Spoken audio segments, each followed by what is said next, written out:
Eye damage from diabetes is one of the leading causes of blindness in the adult population of the United States.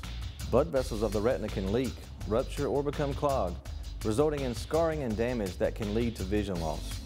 Damage from diabetes is related more to how long you've been diabetic rather than how well controlled your diabetes is. So early detection and appropriate intervention is the key to preventing vision loss.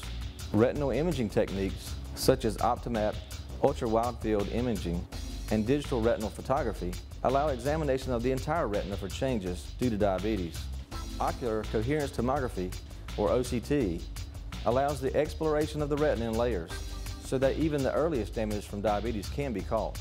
Diabetic patients should have at least yearly eye exams. If damage becomes sight-threatening, we work closely with the area's best retinal specialists to minimize loss of vision. The doctors here at Professional Eye Care are the front line when it comes to defending against vision loss from diabetes.